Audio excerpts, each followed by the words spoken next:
Welcome to today's webinar. Our topic will be the timber arch structure design per EC5 in RFEM.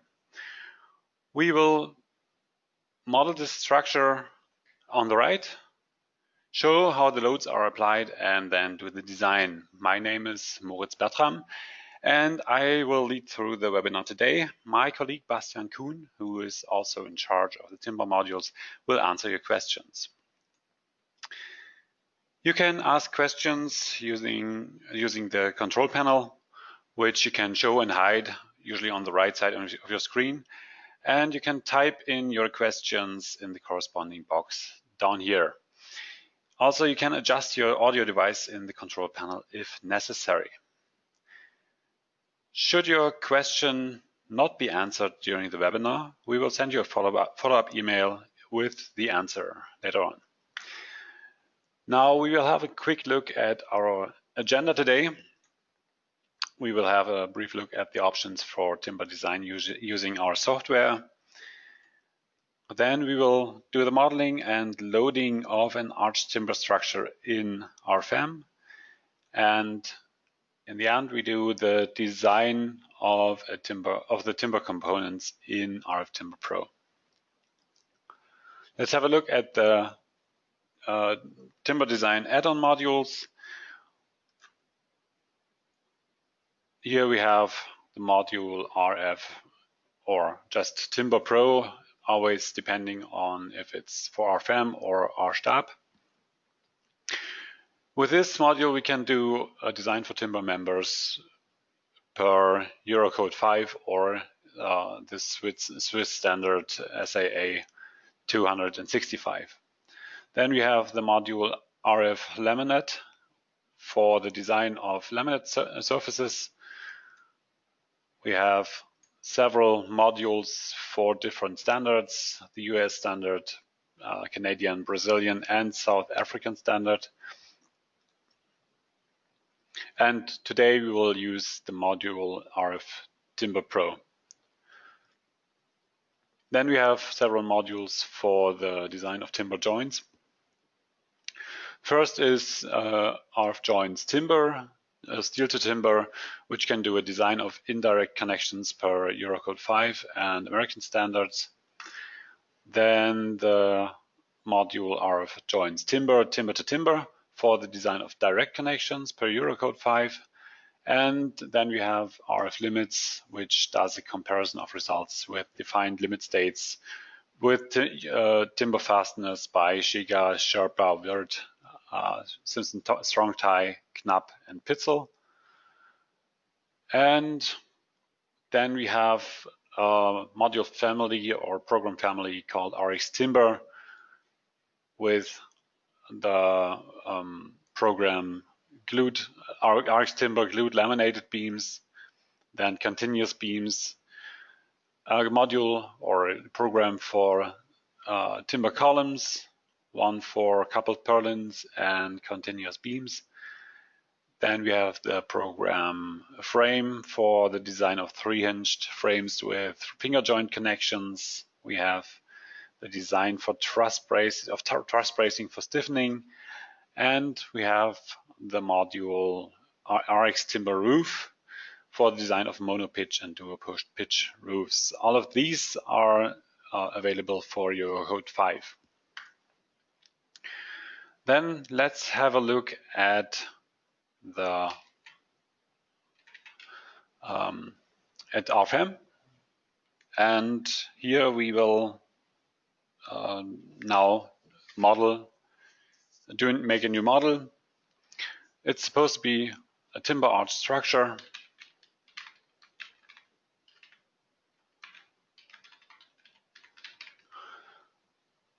It's a 3D model, and we will do the classification of load cases and combinations according to the Eurocode with Eurocode 5 for timber and the national annex for Germany. And we will create our combinations automatically. Let's have a quick look at the coefficients.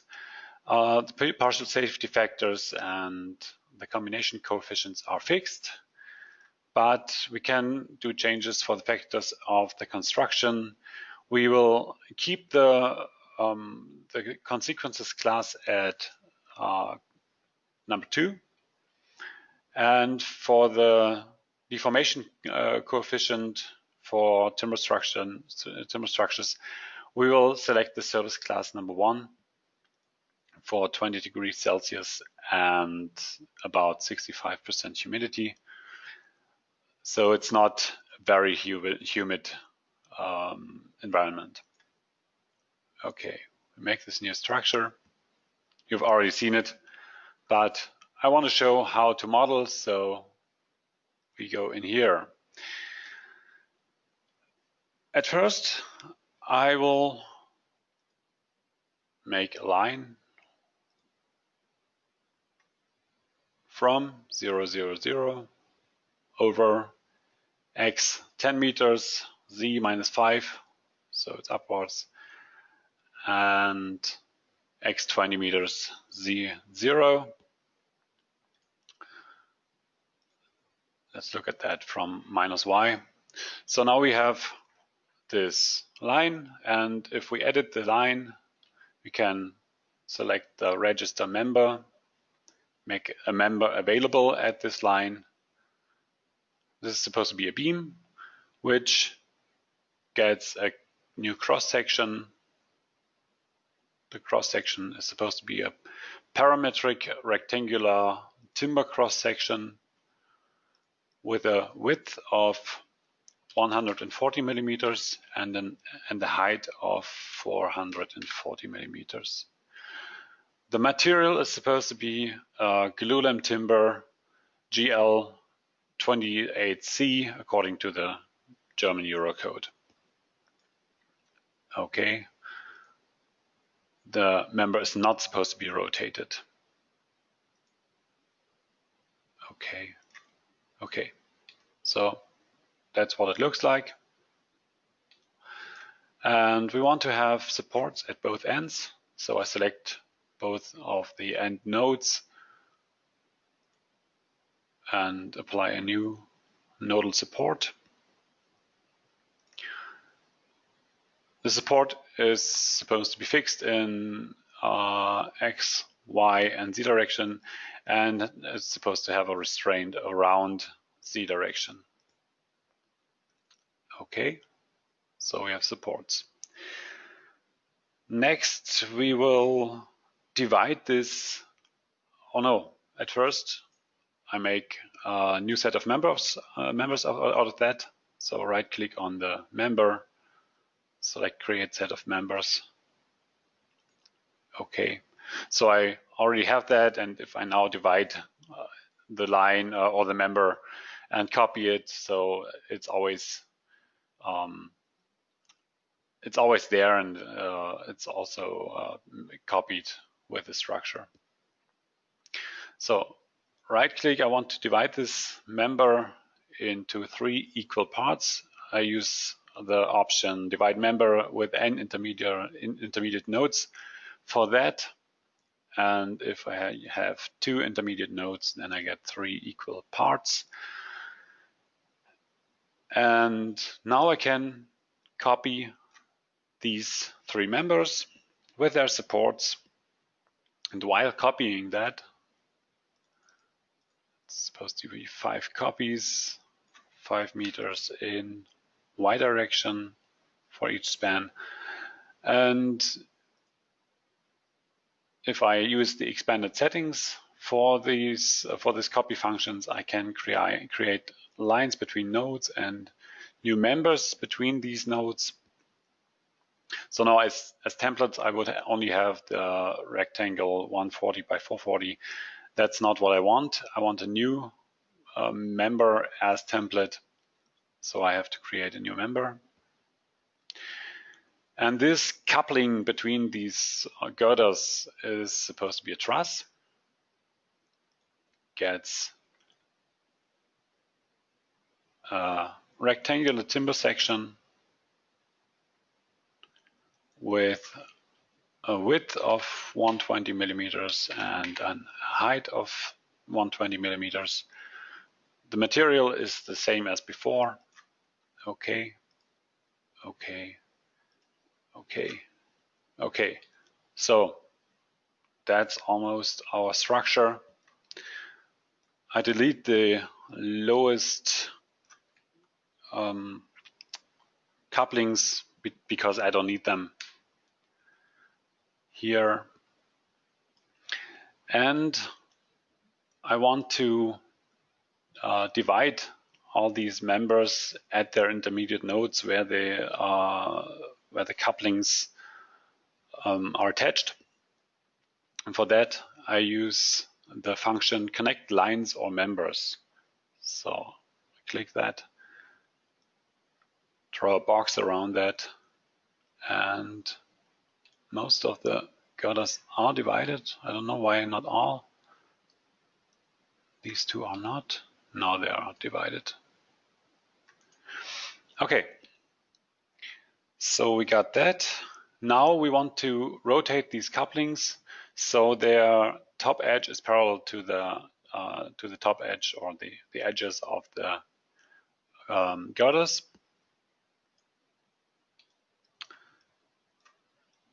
So I'll select these, right click on one of them, member, edit. And I want to rotate these members using the center node of one of these curved beams. For that, I at first have to create this center node. So I click on this button. Now, where's my center node? If I go on display, the display navigator, and lines, I have here the point center points. I click that, and now you can see that these center points are shown. And I can select one of these. Now there's a new node being created. In this case, it's numbered 77. And I want to direct the plane xz to this node. So that's what this says. Click OK. And as you can see now, all these top edges are parallel to this, to the edges of the girders. Okay, what else do we need? We need a bracing for the structure. For that, I look from the top, tilt it a little so I get everything right, and I change my view to the wireframe view and create some more members. In this case, they're supposed to be tension members with a new cross section. It's supposed to be a steel cross section, a solid cross section. A round bar with a diameter of 16 millimeters, and the material is supposed to be steel S235. Okay, okay. I use this second span here, and I add these bracings manually since it wouldn't make sense to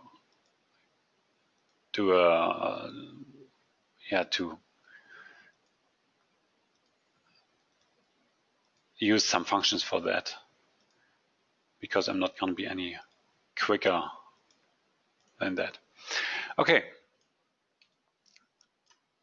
Now I'm pretty much done with my construction. The only thing I still want to do, I'll change back to my solid transparent model. I'll select this gable, and I want to add in some gable columns. View in -y direction again. Now I select this bottom node with a support and copy that. I copy it by 5 meters in X direction and make 3 copies. And don't forget to turn off the connections between the nodes. I don't want them now. Okay, I got these bottom nodes for the gable columns. And I make another beam, another cross-section. Cross-section type is supposed to be rectangular timber cross-section again, with a width of 100 millimeter and a height of 200 millimeters. Material is the glulam timber again. And they are supposed to be rotated by 90 degrees. Oh, that was not correct.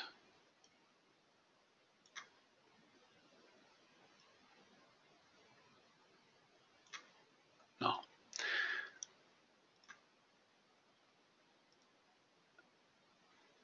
Again. So this is part of my beams. These have to be rotated.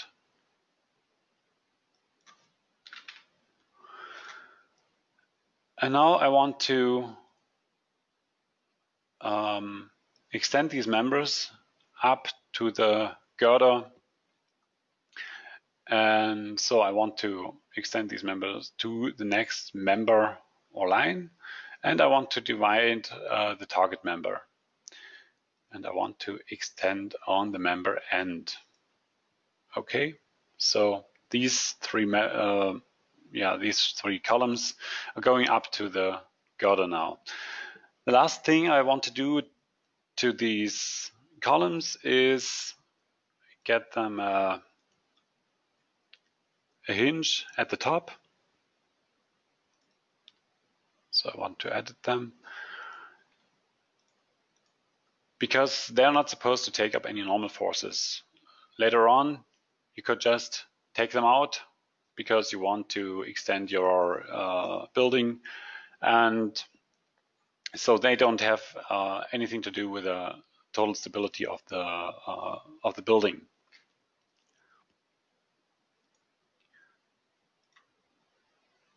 Okay, now I got these three columns, and I want to copy them to the other end of the building. To cancel the visibility mode for that, make one copy from one end to another, 25 meters. Okay, and I have my gable columns.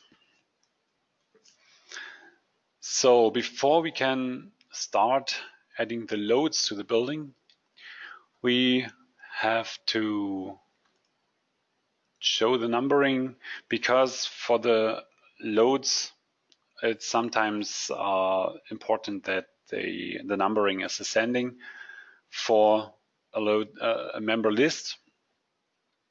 So in this case we have member number 1, 7, 77, 2. So this is not ascending. So I can select everything, go to Tools, renumber automatically, and now I have to select the priority in which I want to do the numbering.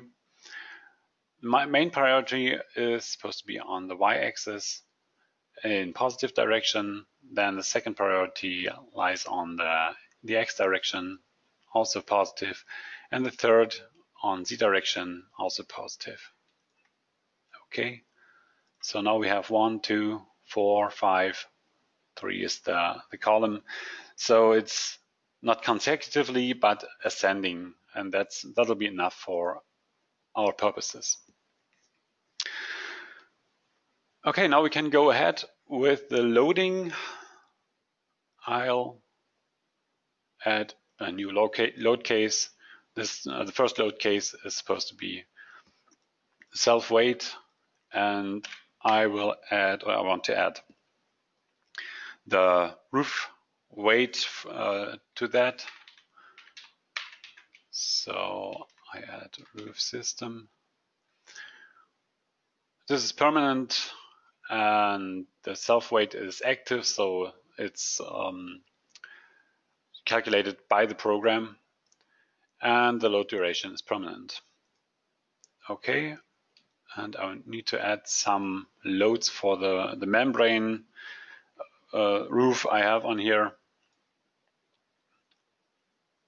So I make a new member load, reference that to the sets of members, and relate it to the true member length. It's supposed to be 1.5 kilonewtons per meter for the inner girders, and for the outer ones we will cut that in half. So it's 0.75.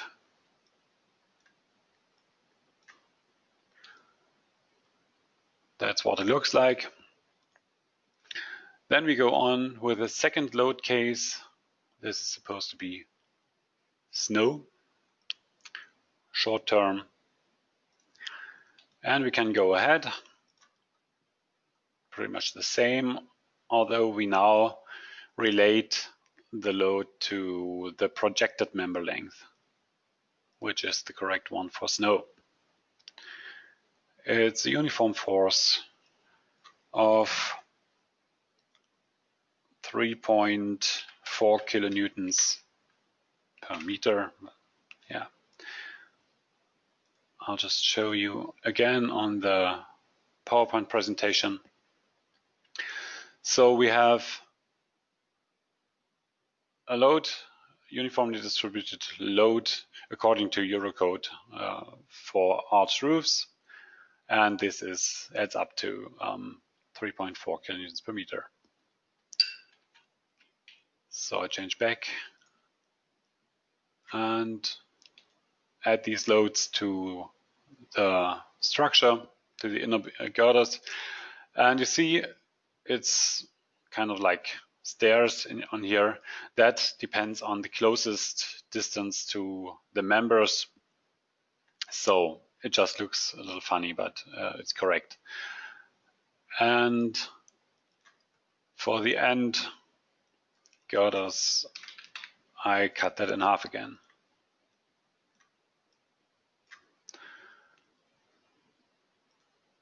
Okay, next load case is supposed to be snow drift.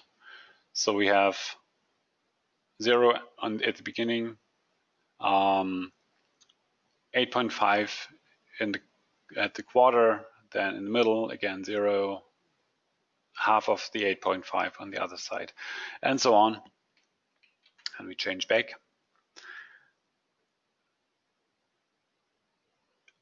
And have to make a new load case. This is snow, and it's snow drift. Short term again.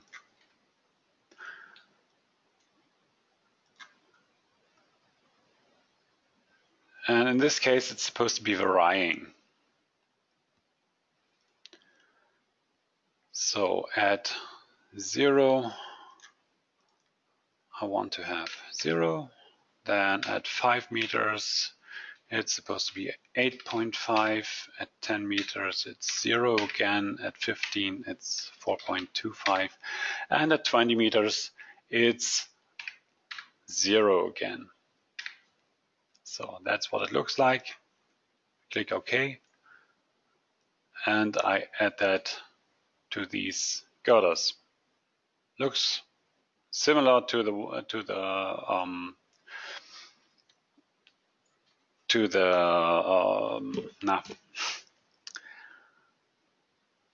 other snow, but yeah, it's got these pyramids, and we cut that in half again for the ends. So 4.25 and 2.125.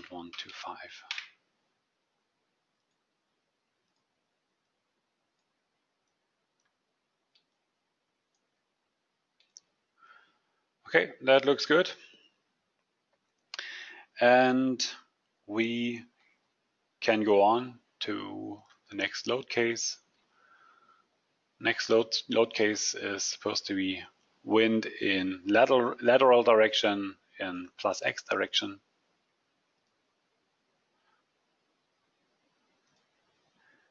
And I'll show you in the presentation. This means that we have wind pressure in zone A, wind suction in zone B, and smaller wind suction in zone C. And that's all. That's again being done with the varying loads.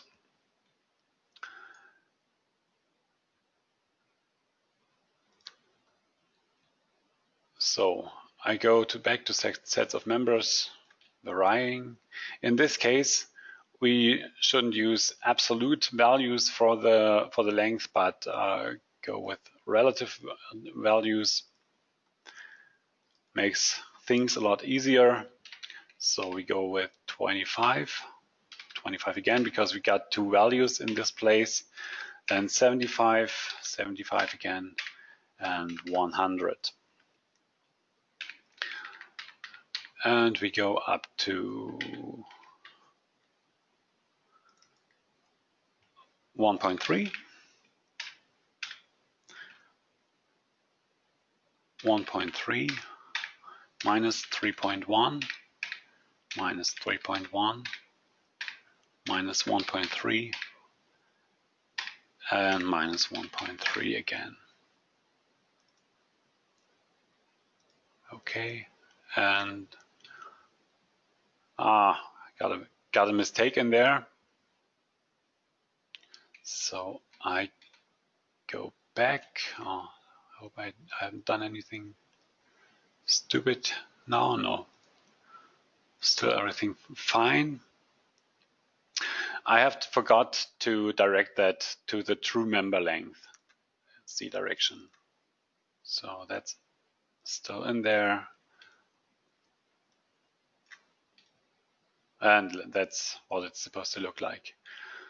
Then half of that on the gables.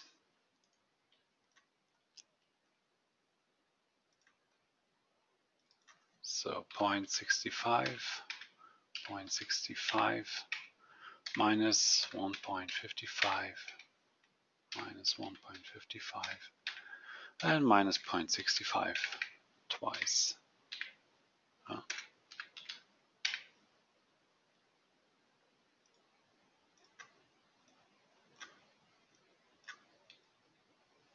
That's what it's supposed to look like. Actually, I should add a few more horizontal loads on the gables now, on the gable columns, and horizontal loads on the girders, but that would take about 7 to 10 more minutes more, and I don't want to bore you, so I've done that in another file. I'll show you when I'm done with that, and I go ahead and add another load case. Load case 5 is wind in longitudinal direction. There's always wind suction on that, so minus 2.3, all acting upwards. And I'll go back and add these loads, not varying in this case, but minus 2.3, related to the true member length.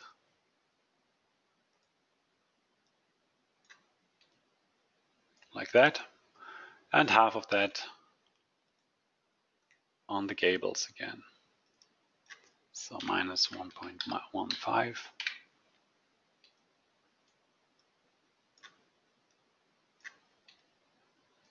Okay, so we got that. Here it's also the case that I get other horizontal loads on the gables, and I'll show you later on. Last load case is imperfections towards plus y.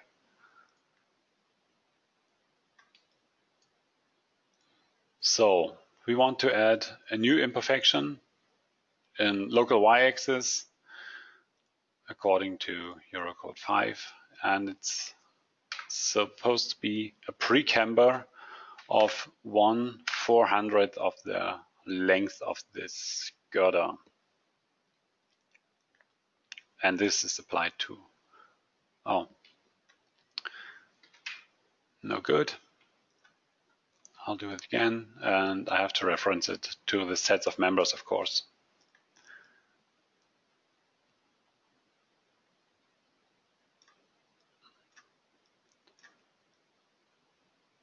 Oh, that was wrong. So this looks good. And now we can go into the combination. So I go in here. Here I can have a look at my load cases again. Then I go on with actions. I have permanent loads, I have snow loads, and I have wind loads. Please keep in mind that you want to put these snow and wind loads alternatively for this model. And then we can go on with combination expressions. Here we have 4 default combination expressions, 1 for the ultimate limit states and 3 for the serviceability limit states. We want to calculate the ultimate limit state per second order analysis or the p-delta method. And the serviceability limit state is supposed to be calculated using a geometrically linear analysis. Also, I have to apply my imperfections, but I just have to use it for the ultimate limit state. So I activate differently for each combination expression, and I activate the imperfections for the ultimate limit state. Window opens, and now I want to use these imperfections. I can stick with the default settings here and click OK. For the serviceability, this is not taken into account now. Now I go to action combinations. Here I see the combinations of the different actions, and I also see that the k-def factor is applied for the quasi-permanent and the characteristic quasi-permanent loads. So it's 1.0 plus 0.6 for the permanent loads. I go ahead and create the combinations for load case 40. I get 40 load combinations, sorry. And then I have my result combinations, which get me the minimum and the maximum out of all combinations I have made. Okay, so much for the combinations. The last thing I have to add here is that we have to have a look at the global calculation parameters, because we have members that are nonlinear due to their member type. In this case, the tangent members. We should turn on the exceptional handling for failing members to be removed individually, because if 2 or more members fail at the same time, the system is going to be unstable, and that would mean that we can't get any results, we can't do the calculation. So we have to turn that on. Okay, now I'll switch to my other model where I have already applied the full loading for the wind. You see that here I have also horizontal loads on the columns and some more horizontal loads on these triangular loads on the gable girders. Same on the other side, and the same also for load case 5. Here they are a little smaller. Okay, now we can go into the timber design. You can find our Timber Pro in the data navigator on the left side. Usually it's somewhere in this list. I added that to my favorites here. And also you can find it using add-on modules, Design Timber of Timber Pro. So here I want to do a design for all sets of members, so my girders, but I don't want to design all members, so I select the ones, and especially not the girders again, so I have to select the members one by one.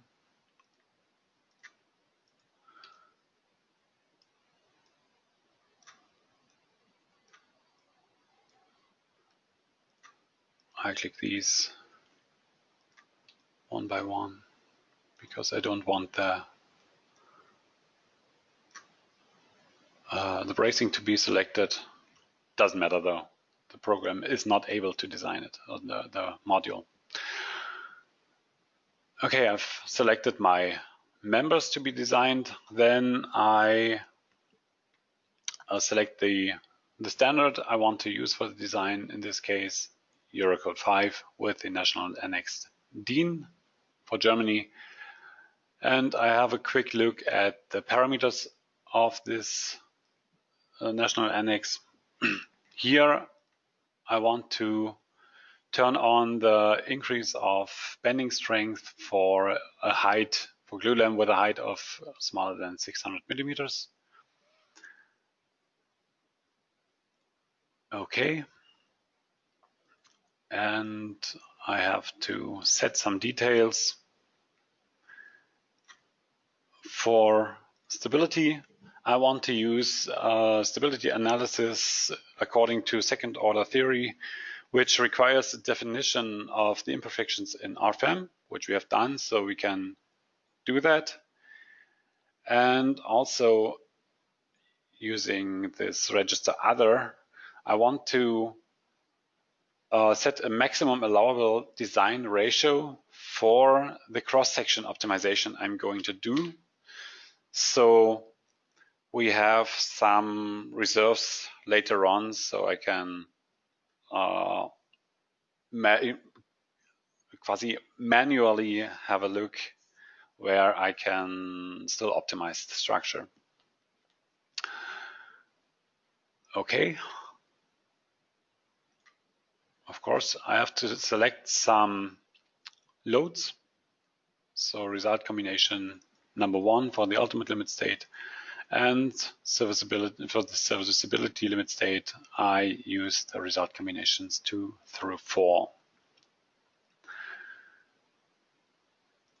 Then I go on to materials. Here, only my glulam timber is can be designed. The steel can be designed in Timber Pro, of course. I go on to the cross sections. Here I find all the cross sections I have used in the model, and I want to optimize this cross sections from the main girders. So width and height for these with a minimum of 120 millimeters with an increment of 20, and for the height also 120 with an increment of 20. And I also want to optimize the rectangular cross-section for the columns. Here, just the height, that's okay.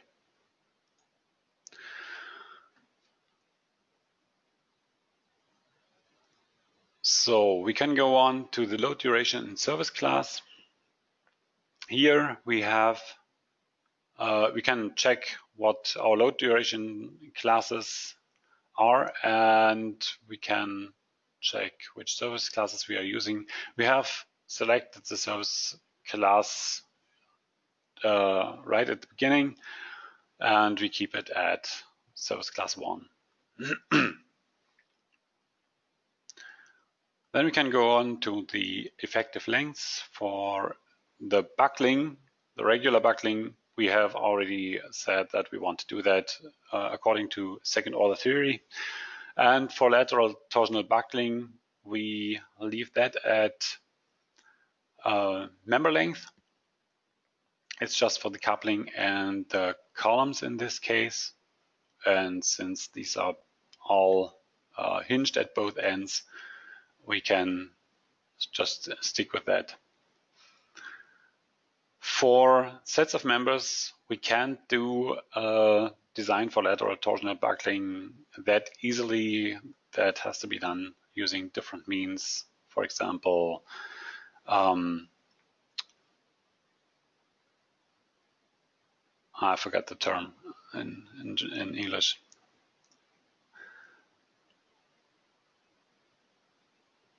Let me have a look. No. Sorry. I'll go on. It's got to be done differently. And I have the option to have a look at the perpendicular tangent for curved members. I'm not going to do that in this design case, but I'm going to make another one later on, because I want to do this design for the whole length of this girder and not just part of that. And I can only select single members, so I'm going to do that later. I'm going to show you. For the serviceability, I use the set of members. Sets of members are 1 through 6. The length is 23.182 meters. And the last window we have is for the parameters, is for options to reduce the cross sections with notches or a shear force reduction. We are not going to do that today, but if you have questions regarding that, you can always get back to us. Okay, I'm going to do the calculation.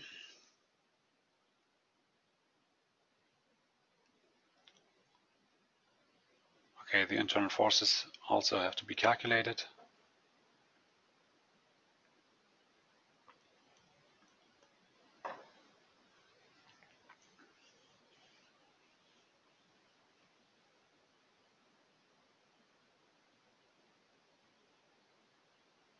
Now we are doing the Timber Pro design.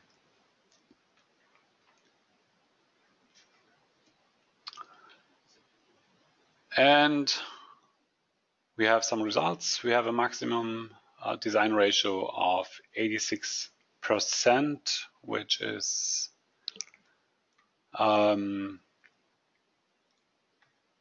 obvious because we said that we don't want to have a ratio higher than 90% for the optimization, and in this case it's these 86% for our girders, which have been reduced to 120 to 360, from 140 to 440. So it's gotten a little smaller, and for that it's calculated. Our couplings don't really get any usage, 8%, that's basically nothing. So we could switch to a maybe cheaper material or to a smaller cross section, but we're not going to do that now. I've shown you how that works.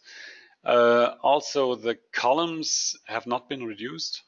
They are at a maximum design ratio of 77%. Probably if I go one size down to 100 to 180, then it would be a small amount above 90%. So this has not been reduced, but I can do that manually. I go back to the cross sections, and since I still have to have a look at the perpendicular tension, and I want to have a little reserve for that, I increase the height of my my girders a little, and I decrease the height of my columns, since I know that they can be a little smaller. And since I've changed that now, I have to give these cross sections back to RFEM.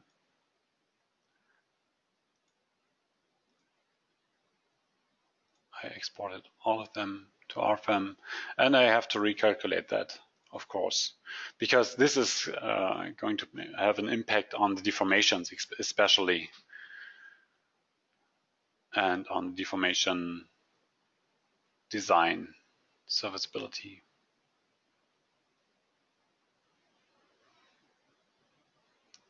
So now the calculation is quite fast.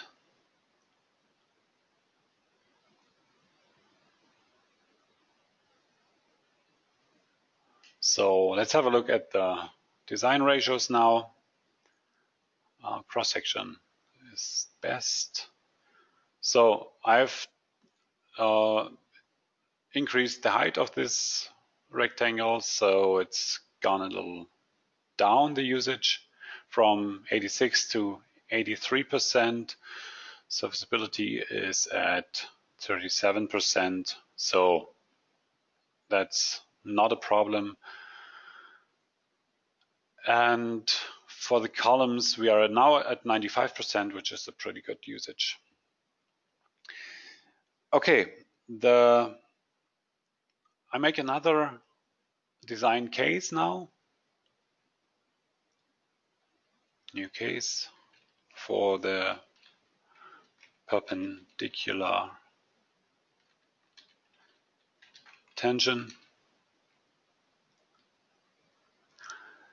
And for this, I have created a member number 109, which is a result beam. I'll show you right away. Let me just add these loads. I just want to have the result combination number 1. And member number 109 is a result beam which I placed right next to one of these girders.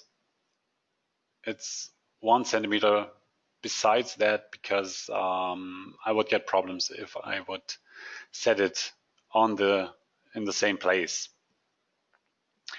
But so now it gets the correct internal forces, and I can do the design. The internal forces come from the girder. And I go back to Timber Pro, design case 2, member number 109. My result combination has vanished, obviously. And now I just need to go to the curved members, can activate the design for member number 109 with these factors, do the calculation. Oh, that's the problem. I have added the result combination number 1 to the serviceability limit state. Okay, I hit calculation again, and now I can look and see that I have a design ratio of 72% for the tensile stress perpendicular to grain and shear. So that's it for the presentation. We've covered the basics of the timber design using Dlubal products. There is obviously still a lot more that can be done regarding the design of timber elements. And I want to show you our website. Here you can access quite a big range of older webinars over supported learning webinars, and down here you get lots and lots of webinars, 72 in the end. So I think you'll find something interesting there. And also under support and learning, you find lots and lots of frequently asked questions and knowledge base with technical articles, where you can also find very interesting articles about timber design. For those of you who have not yet used our programs, feel free to download a free 90-day trial version, which you can use to test our programs thoroughly and then later on buy it if you like it. Thank you, Bastian, for your assistance and for answering the questions. If you didn't get an answer yet, we'll follow up, send you emails. Thank you for your attention and have a nice day. Bye-bye.